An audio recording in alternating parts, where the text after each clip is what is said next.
Okay,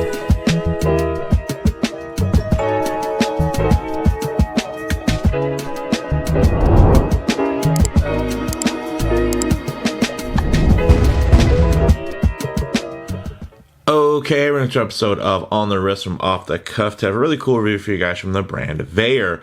A little about them. They were founded back in 2016 out of Venice, California in Los Angeles County in the good old US of A. And essentially the founders started Vaer because they couldn't afford the watches that they liked, and they didn't like any of the watches that they could afford, so they used their life savings to bring their vision of the perfect everyday watch to life. And now they've even grown to proudly offer American assembly and testing options. Now, in terms of the type of watch, I'd consider this a classic field watch. Some key characteristics in design language, you're looking for something within this space. Of course, you're going to want that modest vintage style size, as well as Arabic numerals, and you're typically going to see a 12 and a 24-hour scale on either a black or a cream dial, and in this case, a white dial. This is their A3 field, and the white dial format, and it is actually one of their USA assembled pieces, and this is in the 36 millimeter size.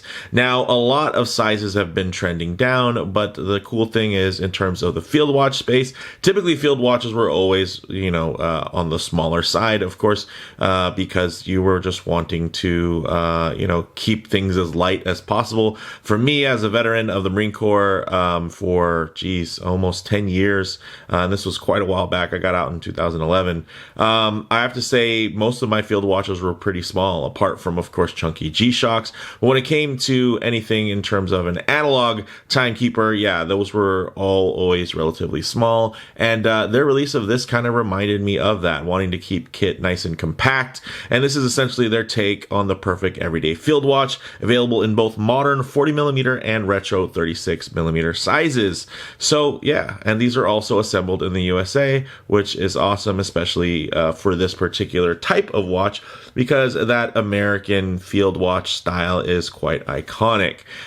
You can get these for $549 on strap, and then you can also pay for, of course, upgrade options in terms of some stainless steel bracelet options that they have at an additional cost. So with all that said, let's go ahead, zoom the camera out, get this piece in hand, and take a closer look. Okay, guys, as you can see, pretty straightforward setup, and yes, 36 millimeters is slightly smaller than I particularly prefer. I'm more of a 38.5, 39 millimeter type of guy when it comes to watches of this style where there's not going to be a rotating bezel. I will say, thanks to the proportions of having this still be a 20 millimeter lug width, it really does help with the wearing experience for those of you that do have larger wrists, similar to as a lot of folks are pretty comfortable with 36 millimeter Rolex Explorers, while they might not really be looking into any other 36 millimeter sports watches. And again, a lot of that has to do with proportions, not just overall scale. So the ultimate size of it is one piece of the pie, but there are other pieces like the dial to bezel ratio, the ratio of the case itself against the lug width. And in this case, you have a 36 millimeter diameter with a 10.8 millimeter thickness, which is actually quite thin. It maybe visually doesn't appear that thin because you have such a compact lug to lug of just 43 millimeters. And these lugs do turn down really nicely. You can see beautiful rounded contours on this case. Really well done. And then you do even get a little high polished chamfer. Some of you also probably noticed is that you're going to have only a single domed crystal. I think it would have been nice to just get a flat crystal, just for that additional legibility at harsh angles. But I will say this thing does look good. And then you get a little bit of course, a little play there and visual interest in terms of that distortion at harsh angles. And that's because you have a curve on the top of the sapphire, but on the underside it'll typically be more flat, and unfortunately that is what causes that little play, which again, some people enjoy the distortion. I personally, for this type of watch, think a little bit more legibility would have been nice, and then of course it would have made for a bit of a flatter profile, although I will say the rounded organic lines of the case totally work for me. Like honestly, if they swap this out with a double dome, I probably would have been fine with it and not even mentioned anything, or maybe even a box dome, which would have added some height, but at least it would have also added just another level of personality. Now, getting into the crown, the nice thing is it's nicely signed and also screw down. So the 100 meters of water resistance you're going to have from this watch is a very confidence-inspiring 100 meters. And you can't say that necessarily with some of this watch's mainstream rivals. When you think about, of course, something like a Hamilton Khaki Field,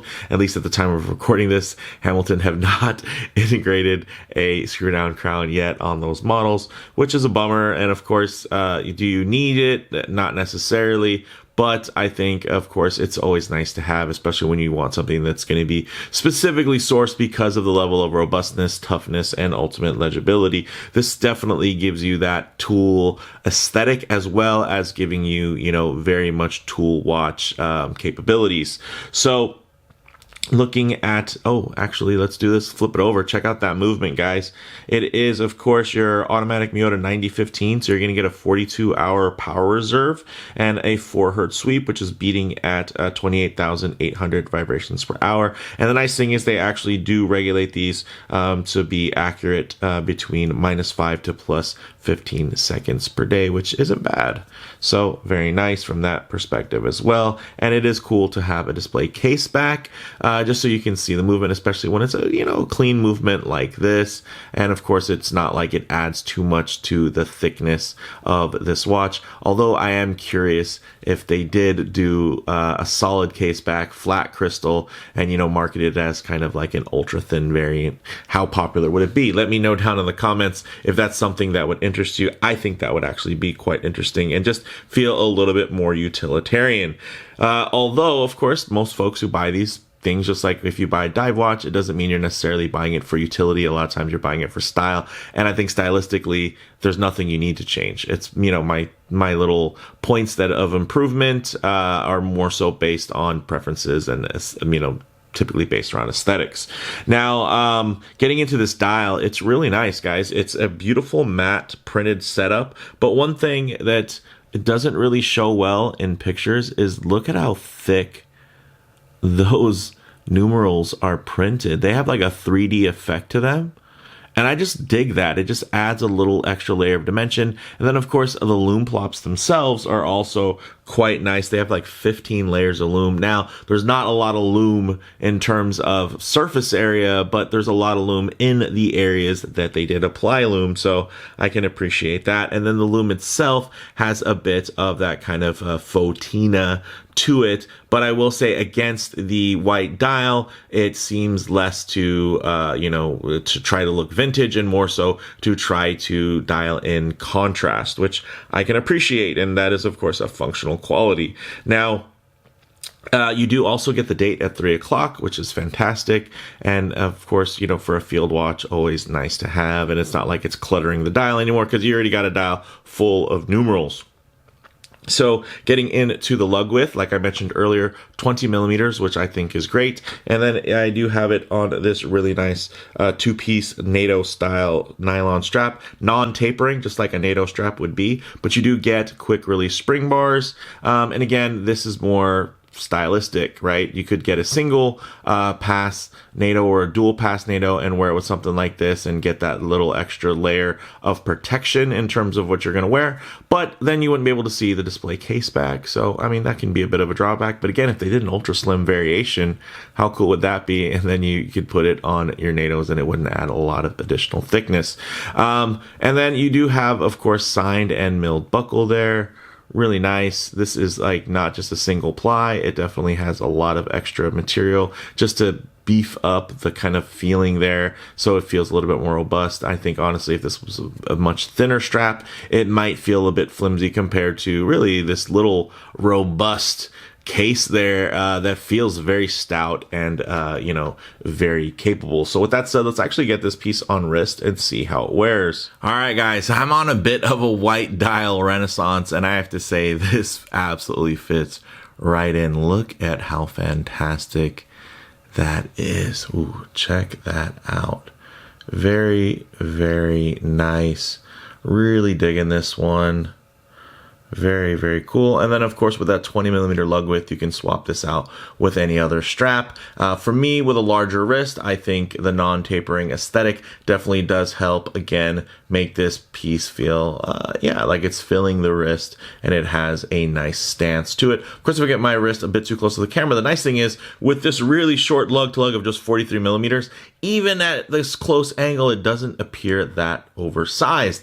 But what you'll notice is I keep my wrist nice and low, it feels like it's even better centered on the wrist, right? And again, that has to do with that perspective distortion. And what's one of the nice things about smaller watches is even if you take a little wristy, it's even if it does look a little bit bigger, it won't look oversized. So that's one of the nice things about a smaller watch. This will pretty much never look oversized, but it will look undersized. Maybe not on camera, but in person, when you have the full perspective of the human form and not just a floating wrist, you might look down and feel like, all right, that's a little bit smaller than I typically like. But one thing I like to do is just tighten up the frame here while my wrist is a little further away from the camera, so you guys can still get a detailed look, but just add a bit of a truer aspect ratio in terms of how this may look on your own wrist as you look down at it. And I think this is an absolute looker. Check out those contours there. Nice clean brushing, nothing luxury like or anything like that, but it absolutely does the job and doesn't look anywhere near rough.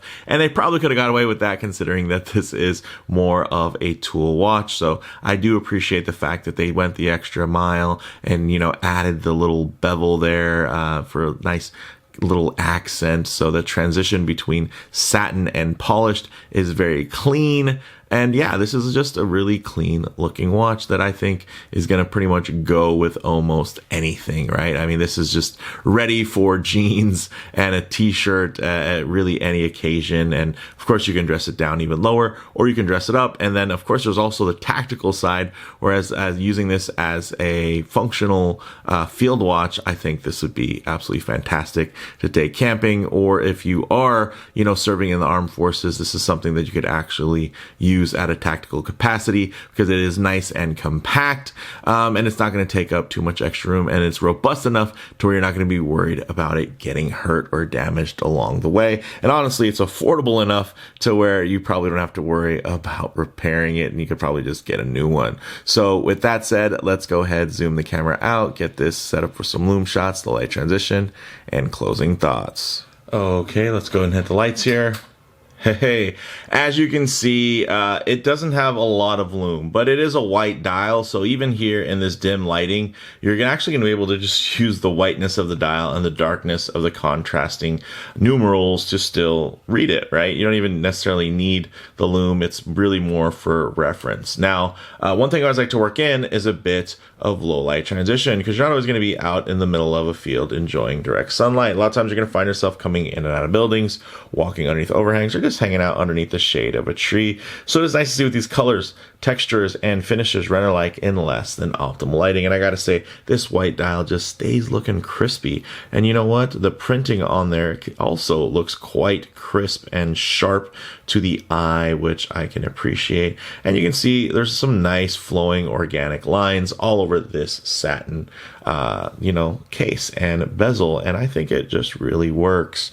Now again, do I enjoy lume? Of course I love lume, but this is a field watch in reality, right? From somebody who's been in the field quite a bit and spent, I think cumulatively over 2 years, I think 3 8-month pumps in the Middle East and Iraq. I will say that typically you didn't want a super bright watch, even in terms of lume, because you don't want to give away your position at night. So having something like this is actually quite functional. And again, is it my preference to have less lume? Absolutely not. I love lume. But hey, I gotta just say that from a tactical perspective, a white dial like this with very, I would say strategic lume plops is going to be completely fine. Not only fine, probably more tactical than something that was beaming and glowing with, a lot more surface area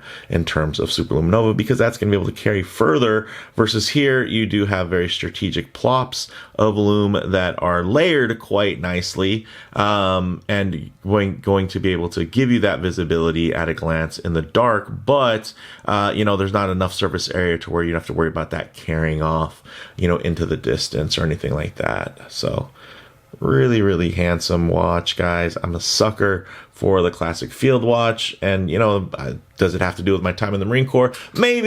Maybe, but at the same time, something like this does just resonate, I think, with just today's tastes. People do appreciate that kind of look of Americana, and this is a very historical layout. So closing thoughts on the wrist: classic proportions, definitely mid-sized without feeling quite undersized, thanks to those 20mm lugs. In terms of model variants, definitely check the site for options and availability, but off the top of my head, of course, I do know that they offer this pretty much same watch, but just in a 40mm layout, and then they have tons of other variations generally. Now, in terms of comparable models, well, there are more and more microbrand competitors kind of joining the fray within this space. The natural comparable for a watch like this will always be the Hamilton Khaki Field. And while no brand, really owns the classic field watch aesthetic, the one that comes closest is going to be Hamilton. And, although this really, Vaer and this brand have approached, I'd say, a pretty similar price point at $549. Hamilton's prices have also steadily risen as well. So the prices might not be quite as close as you might think if you're thinking of, hey, gray market Hamilton on Joma Shop prices from 5 years ago versus if you were to go log on to Hamilton's site right now and look at the prices for their field watches. So again, especially when you're considering full retail, because if you buy this watch directly from the brand versus you buying a field watch directly from Hamilton, you'll be paying that full price. So for me, guys, bottom line, if you're looking for the cheapest field watch, the A3 might not be the one for you. But if you're looking for something well spec'd and well executed from an up and coming brand, the A3 might be just what you've been looking for. And I think it's a cool looking watch. I really thank Vaer for loaning this piece in for me to check out and share with you all. It gives me actually a nice peace of mind to know that their 36mm case looks all right on my 7.5-inch wrist. So that was actually pretty reassuring for me. So I even got value out of just borrowing this piece. So with that said, let me know what you all think down in the comments below. If you like the video, please do a like, and if you're already, please subscribe for more content just like this. Thanks, guys.